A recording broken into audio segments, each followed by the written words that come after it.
On another topic, Mr. President, I wanted to briefly discuss the issue of Puerto Rico and the debt crisis facing Puerto Rico.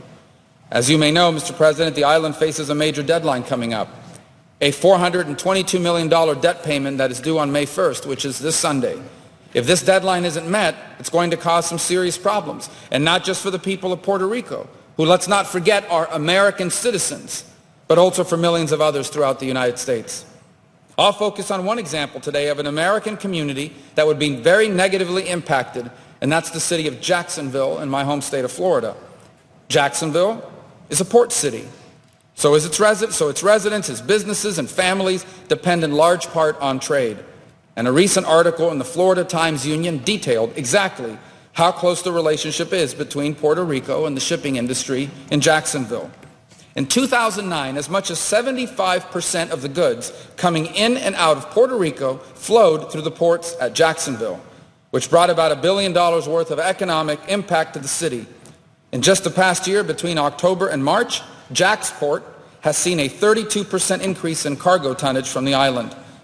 But this trend is likely to reverse if fiscal conditions in San Juan do not improve soon.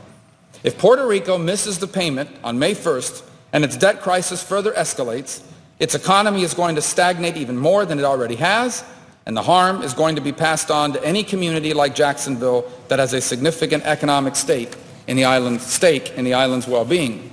We've already seen a massive exodus of professionals and others from Puerto Rico because of a lack of economic growth. They will likely continue leaving and heading to Florida and other places in the mainland, which will further cripple the island's economy and reduce the demand for trade. So what can we do about all this?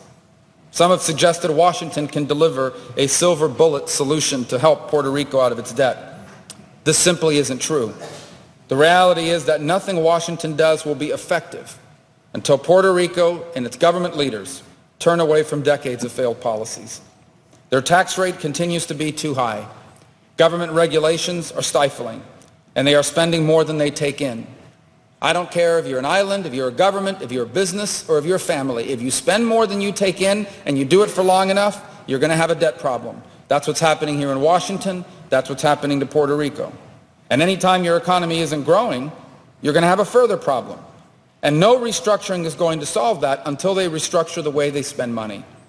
Bankruptcy protection isn't going to solve it either, at least not without serious fiscal reforms from San Juan.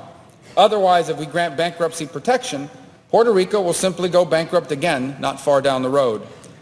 That does not mean that Washington should do nothing. All of us need to realize that this is an American crisis. It is taking place in an American territory. It impacts the people of Puerto Rico, who are American citizens. And the impact will not be contained on the island. It will spread to cities like Jacksonville and to other communities throughout the mainland United States. So we need to take the irresponsible leadership in Puerto Rico seriously. We need to urge them to get their affairs in order. But we should also look closely at what we can do here in the United States Senate, which may mean taking up some of the ideas currently being worked on by House leadership. We can also help Puerto Rico by doing the same things necessary to help the rest of the American economy. This means passing pro-growth policies at the federal level, including tax and regulatory reform. It means we need to stop spending more money than we take in. And in closing, the leadership in San Juan must view the deadline this Sunday as a wake-up call. They must show their willingness to get their fiscal house in order.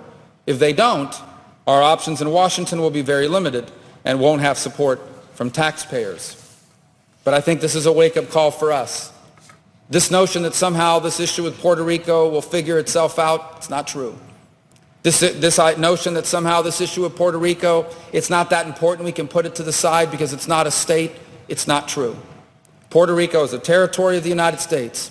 Its people are United States citizens. Its people, by the way, on a per capita basis, serve in the armed forces of the United States at levels as high or higher than any ethnic or geographic group in the country. The people of Puerto Rico deserve our voice, they deserve our action. And I commend leaders in the House for trying to do something responsible on this. I understand the majority leader has said that once the House acts, the Senate will look at it very carefully. I know we have leaders here doing that as well. I urge that work to continue. We cannot ignore this crisis.